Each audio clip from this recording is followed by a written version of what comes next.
नमस्कार बच्चों, आइए देखते हैं एक सवाल है। Electronegativity of carbon atom depend upon their state of hybridization. ये कह रहा है जो इलेक्ट्रोनेगेटिविटी कार्बन एटम की है डिपेंड करती है स्टेट ऑफ हाइब्रिडाइजेशन के। In which of the following compound the carbon mark the steric most electronegative. तो इसमें जो कंपाउंड दिया गया है, जो स्टेरिक सिंबल है, इन्हीं को पूछा गया कि इसमें से बताइए कौन सा कार्बन जो है मोस्ट इलेक्ट्रोनेगेटिव होगा। तो इस टाइप का सवाल करने के लिए सबसे पहले आपको इस कार्बन के हाइब्रिडाइजेशन निकालने होंगे, फिर परसेंटेज ऑफ एस करेक्टर निकालना होगा, क्योंकि इलेक्ट्रोनेगेटिविटी डायरेक्टली डिपेंड करती है परसेंटेज ऑफ एस करेक्टर पे। तो आइए चलते हैं, देखते हैं कौन सा कार्बन मोस्ट इलेक्ट्रोनेगेटिव है। तो पहला कंपाउंड दिया गया है CH3 CH CH CH3। तो इस पूछा गया है, तो इसका जो है मोस्ट इलेक्ट्रोनेगेटिव कौन सा होगा। तो पहले निकालते हैं हाइब्रिडाइजेशन। तो हाइब्रिडाइजेशन निकालने का सूत्र होता है number of hybridize orbital is equal to होता है sigma bond plus lone pair. जितने भी सिंगल बॉन्डेड एटम होते हैं, जितने भी सिंगल बॉन्ड होते हैं, सब के सब सिग्मा बॉन्ड होते हैं। और कार्बन मैक्सिमम 4 बॉन्ड बना सकता है। तो 1 2 3 4, तो 4 सिग्मा बॉन्ड हो गए, लोन पेयर कोई नहीं है, तो हाइब्रिडाइजेशन होगा sp3। अब इलेक्ट्रोनेगेटिविटी ये डायरेक्टली डिपेंड करती है परसेंटेज ऑफ एस करेक्टर पे। तो परसेंटेज ऑफ एस करेक्टर निकालने का सूत्र होता है number of S orbital upon total number of orbital into 100। यानी जितने एस ऑर्बिटल होंगे वो ऊपर लिखेंगे, बाकी टोटल लिख देंगे और इंटू 100 कर देंगे।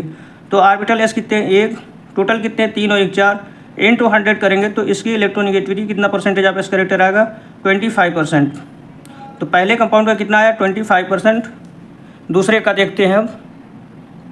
दूसरा है CH3 CH double bond CH CH3। तो जब इसका नंबर ऑफ हाइब्रिडाइज ऑर्बिटल निकालेंगे तो 1 2 3 जो सिंगल बॉन्ड होते हैं वो सिग्मा होते हैं, और जब डबल बॉन्ड होता है तो उसमें 1 सिग्मा 1 पाई होता है।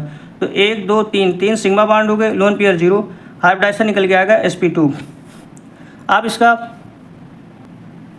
इसका परसेंटेज ऑफ एस करेक्टर निकालेंगे तो sp2 में एस कितने हैं, 1, टोटल ऑर्बिटल कितने हैं, 2 1 3, इंटू 100 करेंगे तो 33%। तो इलेक्ट्रोनेगेटिविटी डायरेक्टली डिपेंड करती है परसेंट ऑफ एस करेक्टर पे। तो कितना आया ये, 33%।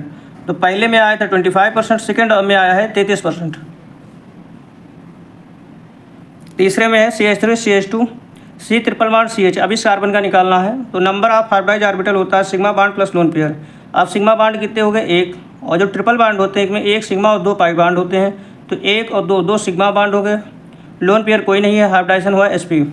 तो आप परसेंटेज आप इसका एस करेक्टर निकालेंगे तो एस ऑर्बिटल कितने हैं, 1, टोटल ऑर्बिटल कितने हैं, 2, 1/2 इंटू 100 करेंगे तो ये निकल के कितना आएगा, 50% आएगा।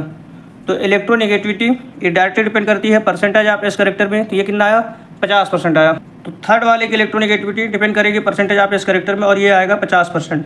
तो जो हमने पहला ऑप्शन किया था उसमें 25% आया था, सेकेंड वाले में 33% आएगा, और थर्ड ऑप्शन में 50% आएगा। तो आइए चौथा ऑप्शन देखते हैं कितना आता है। चौथा है CH3 CH2 CH double bond CH2। तो नंबर ऑफ हाइब्रिडाइज ऑर्बिटल निकालेंगे तो सिग्मा बॉन्ड कितने हो गए, 2 हाइड्रोजन कार्बन से जुड़े हैं तो 2 ये और 1 ये, 3 सिग्मा बॉन्ड हो गए, लोन पेयर हो गए 0, और आएगा sp2 हाइब्रिडाइजेशन। आप इसका परसेंटेज आप एस करेक्टर निकालेंगे तो जितने एस ऑर्बिटल होंगे वो ऊपर लिखेंगे, टोटल ऑर्बिटल नीचे लिखेंगे। तो एस ऑर्बिटल कितने हैं, 1, टोटल ऑर्बिटल कितने हैं, 3, 1/3 इंटू 100 करेंगे तो यह 33% निकल के आएगा।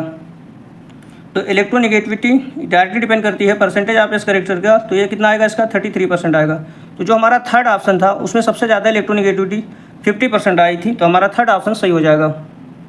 तो पहले ऑप्शन में कितनी आई थी, 25%, सेकेंड में कितना आया, 33%, थर्ड में आया 50%, और फोर्थ में भी आया 33%। तो पूछा गया था मोस्ट इलेक्ट्रोनेगेटिविटी, तो मोस्ट इलेक्ट्रोनेगेटिविटी कौन सा है, थर्ड ऑप्शन सही है। आप ये याद कर सकते हैं कि इलेक्ट्रोनेगेटिविटी डायरेक्टली डिपेंड करती है परसेंटेज ऑफ एस करेक्टर में। तो सबसे ज़्यादा इलेक्ट्रोनेगेटिविटी sp की होती है, sp हाइब्रिडाइजेशन की, फिर sp2 की, और फिर sp3 की। तो आप इस क्वेश्चन को कर लीजिए, और बहुत ही अच्छा सवाल है। ना समझ में आए तो आप कमेंट करके पूछ लीजिए, और आप हमारे चैनल को लाइक कमेंट और सब्सक्राइब करते रहिए।